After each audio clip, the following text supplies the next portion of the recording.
Greetings, EMDR colleagues and friends. Today we are going to answer this question about giving homework to clients in between EMDR sessions. And in the spirit of not wanting to just give you something like an answer or a protocol or a thing to try, but instead wanting to give you some clinical reasoning development, because that's more respectful to how your brain is going to work for you during client sessions. I want us to think about the pros and cons of giving homework in between EMDR sessions. So we'll talk about that today, and I will talk about a really cool example from one of my client sessions just this morning, where homework was an awesome fit for this client, and we had a really cool idea that I want to share with you.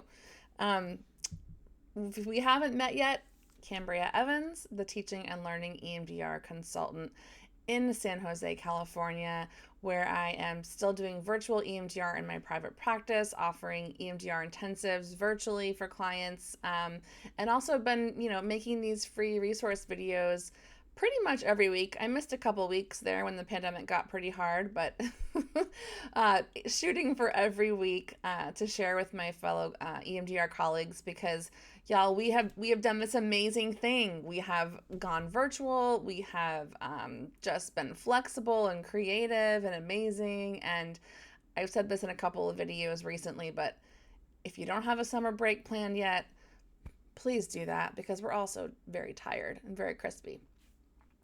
So let's talk about homework. I know a lot of talk therapists will give their clients homework in between session. And I think CBT often that's pretty standard. And part of my training in process therapy was around noticing and experimenting. So you'll hear me use that language quite a bit. I think process therapy and EMDR pair beautifully together. Also Gestalt. So oftentimes with clients, whether we're doing like more talk therapy versus actual, processing in phase 4 with BLS, sometimes I'll ask them, is there something that you want to notice in between sessions, something that you want to experiment with or be curious about in between sessions? Now, that I think can help facilitate the connection, right, of what the brain has been putting together in EMDR processing in phase 4. We also know that the brain can get really tired from, I think about phase 4 as like turbocharging the brain. And you'll notice this. Sometimes clients will be very tired after doing some phase 4 work with you. Some clients feel very rejuvenated, but a lot of my clients feel pretty tired because, like I said, I do intensive extended sessions, typically anywhere from 75 minutes to 2 hours. And so people are just not able to really take in a lot more content at the end of a session. Now, for those clients, I don't assign homework. I don't even really talk much to close the session. I try to leave a lot of like content and stimulation out of closing the session, in fact. Just focusing on containment, just focusing on wrapping things up and making sure they understand what the next couple days may or may not feel like for them. But for my clients who have done some processing in phase 4 with me and are feeling rejuvenated and feeling kind of enlivened by what just happened, and they have a little bit more mental capacity, I have just started doing something that I think is really interesting that I wanted to share with you. So again, talking about the pros and cons of homework, I think it's more about what did you just do? What is the client in terms of a learning space? Like, can they handle more content, or would that actually be disruptive to the learning that's already taking place or has taken place? Because we need integration time, right? This is why a lot of basic trainings feel like really overwhelming, because they'll do like 5 days in a row or like 3 weekends chunks in a row. It's a lot of content with not a lot of integration time in between. So I'm very sensitive to that when a client comes to do phase 4. I want to make sure they have space to absorb learning, okay? Because that's respectful. Otherwise, the learning loses the value and losing the impact, right? So this client that I saw this morning, we did some talking, some kind of reflecting, talking about treatment goals, ended up deciding to do some future template work about a trip that he's taking. And what was interesting was that this client was moving between, in kind of this future template target, moving between one positive cognition, the NC, to the PC, right? And focusing on this belief of I am not valuable to I am valuable, okay? And what was really cool, because I've worked with this client for a while now, we've been working together for at least 6 months, I would say. And this person has a lot of complex trauma, relational trauma within his family of origin, and was going back to where he was from to have some encounters with people from his family of origin. And so what I think is so cool is that I know this client, I know how they process. This client has done EMDR long enough with me to know my style, know what EMDR feels like for this client. And what's interesting is that I just intuitively had this sense today, and I thought, this client and I really could clearly see how he's been shifting just in this session today from the NC to the PC. We've done target setup enough. This client knows what that means and what he's moving towards with the PC. So I thought, all this stuff with the brain will find examples of the negative belief, right? The brain will connect right in the beginning of a target, will connect a bunch of examples with clients of times they weren't valuable or didn't feel valuable, right? And then what happens, you'll slowly start to see the client shift into this positive cognition of I am valuable, and all these examples will come up and all this adaptive material will come up to kind of integrate these two, right? So the client really, we kind of had this incomplete session, and he really was in this place called the middle place, which is in between the NC and the PC. And in the middle place, what's really magical is that the client can see both, right? The client's brain has already kind of gone through all the examples of all these childhood memories where I didn't feel valuable, and here's why, and has already started to move towards this positive cognition, right? And so knowing the client like I do, knowing that this client was in this middle place, and knowing that the client could actually see that they were in the middle place, and we could talk about it at the end of session, I had this idea. And so here's what it is. I said to the client, you're in the middle place, right? You're shifting between the NC and the PC. We're going towards this PC of I am valuable. I said, what your brain is just naturally going to do next session is it's going to start to integrate all these examples of when you felt I am valuable, I feel valuable, right? I said, what if we gave you a little homework assignment, kind of like a bonus assignment, as in it doesn't hurt if you don't do it. So it's okay to forget about it, not do it, not want to do it. And you can always say no to me. But it would be a bonus if you did it. And here's what the assignment is. I asked this client to write down any experience they could think of where they felt valuable. It could be from childhood. It could be from when he was an adult, right? Or somewhere in the middle. But by making a list of all of these positive memories or experiences or relationships where I am valuable feels or felt true, what are we doing? It's basically mapping, right? It's mapping the positive adaptive networks this client has specific to this target, okay? And it's giving this client a roadmap of where their brain might go to be connecting things, right? It's really like with the framework of positive psychology, right? What we focus on impacts our experience. If we focus on positive things, right, it has a positive impact. It doesn't mean the negative is not true. It's not like toxic positivity. It's just this idea that if we focus our attention on something positive, it creates a certain body experience and an emotional experience, right? So knowing that this client's brain was going towards this PC of I am valuable, I thought, bonus homework. Go ahead and make a list of all the times you can think of where you felt I am valuable. It could be at work. It could be with your partner, with your kids. It could be in therapy, anything. And it got me thinking about kind of the neuroscience behind this, and got me thinking about mapping the brain. And I've come on here before and talked a lot about how I am strongly against kind of having the client make a trauma timeline of all their traumas when you're in phase one, because it can just be overwhelming for the client.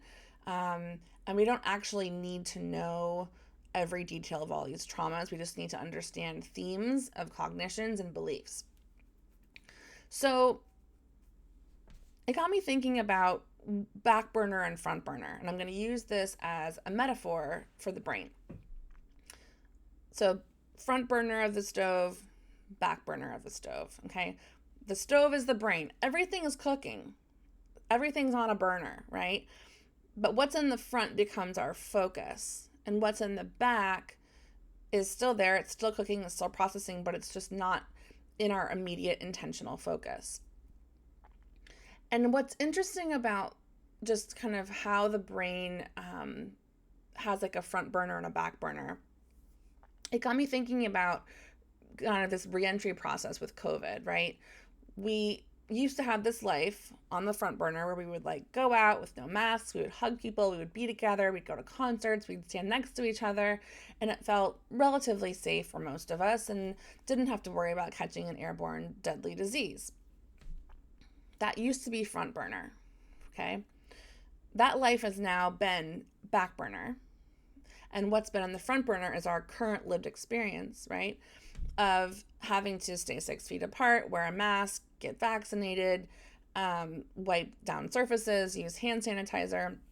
And as people are going back into the world vaccinated, maybe with a mask, without, depending on where you live, it's been feeling weird for people because their old life is like on this back burner, and it's almost like it's there in the neural networks, right?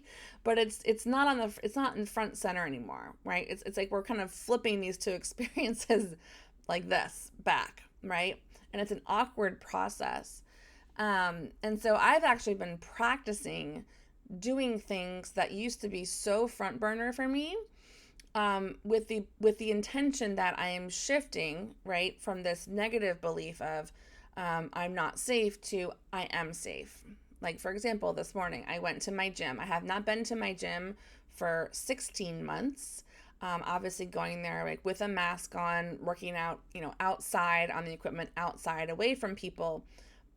But it was a step towards getting some certain neural networks and associations back on the front burner for me. It was an intentional reprogramming, right? That I can be here and it is safe. And I do have all these really positive networks and associations of being in this place, right? This place is where I came, after I had my twins, and I like felt strong. I lifted weights. I felt capable. Like a lot of positive cognitions were strengthened and developed for me at my gym. And just a lot of like emotional work happened there. And so being in that place again, it kind of like was a magnet, and it invited all of these associations to come and be there again. Okay, all of these associations that had been on the back burner during COVID, but now were more invited to come and kind of attach and feel stronger and more developed for me. This was an intentional exercise to move from this belief of I'm not safe to I am safe now. And it was amazing for me to see, just like within 10 or 15 minutes of being there, even though it felt weird at first, all these positive associations came back in. And now I'm like excited to go to the gym because it's my happy place. It's one of my happy places, right? Where I am alone. I'm not with my kids. No one needs anything from me. And I get to just kind of be with myself and move my body and process and feel. And it's precious. Okay. So that all came back for me this morning because I was like, I'm going to put everything back on the front burner. Okay. And so back to my client today. My client is a highly successful person here in Silicon Valley, right? My client has a great job, has a really healthy marriage, great connection with his kids. This client has a ton of adaptive material to put on the front burner intentionally while we work on this childhood trauma and these old beliefs. And I'm excited about this idea of this front burner, back burner homework, right? Because I think what we focus on and is more readily available to the brain's just going to connect that much faster. Now, I could be totally wrong. This client could come back and say that was a terrible homework exercise. But I want us to think about the clinical reasoning component to this, right? Because if we understand that we are moving from an NC to a PC, right? Why not get that front burner lit up with a list of positive experiences related to the PC, right? Why not make a list, right? And turn that burner up because we're coming towards you, right? Make a list and like light up those neural networks. And it's kind of like those neural networks are like, hey, we're over here. All these positive cognitions that are already true, right? These positive memories where I am valuable is true. We're all lit up. Like literally, we're all like burning up, waiting for these things to kind of be integrated, right? And it's interesting, standard protocol, Francine, when she developed this in the protocol, tells us that we first desensitize this target memory so it's not disturbing anymore, and that it's kind of neutral. And then we like install the PC. But what you and I both already know is that people are aware of the PC from the beginning in the target setup. And so the brain is going to be processing the memory, but the brain's going to be kind of like coming over here and coming to this middle place, trying to get to that positive cognition because the brain is adaptive and wants to be in that space. So I don't think we go from like a negative cognition to neutral and then install a PC. I think that the brain is like aware of both the entire time we're processing, right? But why not light up the positive cognition with some examples, right? To strengthen and make those neural networks more open, accessible, available on the front burner when a client is doing an EMDR target. So this is an interesting experiment. Like I said, I will fully own if this bombs, I will come back and I will own that it bombed. But I want you to think about trying it with certain clients, right? Now, like we said, a lot of clients are not going to be candidates for homework because a lot of clients, after they process in phase 4, are going to need a little bit of space, a little bit of like emotional padding to let the learning settle, right? It's like taking a snow globe and we shook up the snow globe and the pieces need some time to settle, right? But for clients like the one I had this morning who has capacity and feels enlivened and feels curious and at the end is talking about literally seeing himself move from this negative belief to positive belief, this might be the ideal client for you to try this homework experiment with. Because lighting up the positive, it's kind of the image that comes to me is like when airplanes need to land right on a runway, they have these beautiful lights all lit up and shows them where to go, right? I kind of feel like this homework assignment is essentially like a runway, like lighting up, like here's where we want to land, right over here. And it feels helpful and supportive. So I'm excited about it. And I did this experiment on myself this morning and it worked. So far we have an N of 1. Anyway, it was fun to come on here and talk about this with y'all today. If what I'm saying is making sense to you, if what I'm saying is getting you excited about the power and the magic of EMDR and how understanding the brain allows us to experiment for our clients on a client by client basis and be client centered, I would encourage you to go ahead and sign up for Zero Disturbance. We have lots of free downloads and videos on our free resource tab. And if you're already signed up, so great that you're part of this community. And as always, I am just wishing y'all tons of health, tons of success, and just hoping you have an absolute blast this summer. And I will look forward to seeing you next time. Take care.